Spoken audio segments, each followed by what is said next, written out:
To Ethiopia, where Prime Minister Abiy Ahmed has announced a, quote, final military operation against the defiant Tigray province in coming days.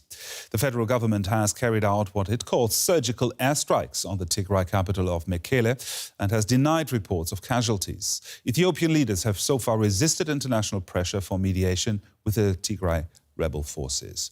But fallout from the two-week conflict has the potential to destabilize the entire region and has already kicked off a humanitarian crisis. These are the weary faces of a conflict that is spilling out beyond Ethiopia's borders. Aid groups say 25,000 people have now fled to Sudan since fighting broke out. Half of them are children. Some may not see their fathers or husbands again. We came with the clothes on our backs. I don't know where my husband is. I've been looking for him for 5 days. I don't know where he is. I don't know what happened. There was heavy fighting and many people died. After that, they told us to leave, so we fled. Everyone did.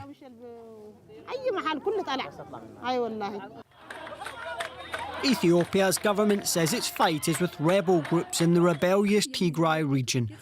These state TV pictures claim to show its forces liberating towns, but hundreds are reported to have been killed. Officials in the capital have resisted calls for external mediation. We don't need any mediation until we bring the ringleaders to court, because any mediation would incentivize impunity and unruliness. Tigray TV appear to show captured Eritrean troops with whom rebel forces have also been fighting. Ethiopia says some of its soldiers have also been taken prisoner. Capturing our soldiers, our commanders, generals. We don't know where they are now. Truly speaking, we don't know. Our commanders, they are in jail. We don't know. Maybe they are not alive. Ethiopia's Prime Minister has promised a final military operation in the coming days and said he's ready to reintegrate the swelling numbers of refugees now trying to survive on the banks of the Tigray River in Sudan. For some background on this story, I'm now joined from London by Ahmed Soliman. He's a researcher with the Africa Programme at the Chatham House think tank. Ethiopia's Prime Minister issued a deadline for Tigray's militia to surrender. He says that has just expired. So what can we expect to happen now? Well, it's difficult to know where this conflict is going. The situation has been evolving very rapidly, of course. We've had intensified military action throughout Tigray in the west, and we're seeing, the numbers of reported casualties rising into the hundreds, if not more. What we have also is ground fighting taking place and troops advancing onto the regional capital, Mekelle.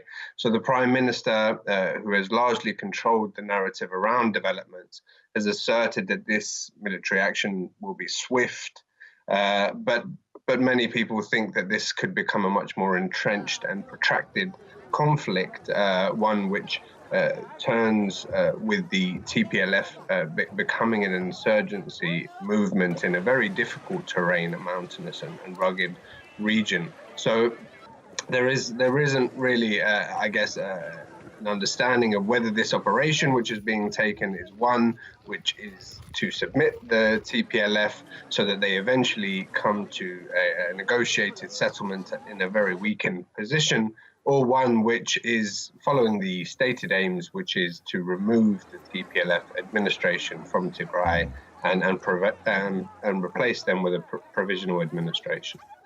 Well, you have said that Prime Minister Abiy coming into leadership was really a dramatic change that flipped the power dynamics on its head. Is he risking to destabilize the whole region there? Yes, I think that there are wider regional implications and the possibility of protracted conflict we're already seeing could have really terrible effects for the broader Horn of Africa region, for East Africa, an area which has seen cyclical conflict over many decades.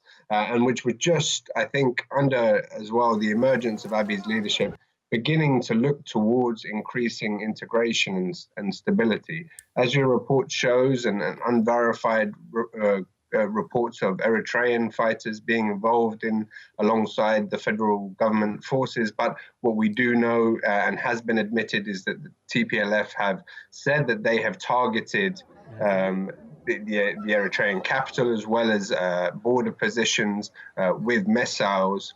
We also know that Sudan, as another neighboring country, has its own very delicate transition with a civilian military administration, and the influx of tens of thousands reported by the UNHCR, up to 25,000 as your report put it, increasing every day, potentially into hundreds of thousands of civilians fleeing the conflict in Sudan, could have an impact on a region which has its own intercommunal tensions and which has been experiencing its own troubles, which could have a broader impact on the Sudanese transition.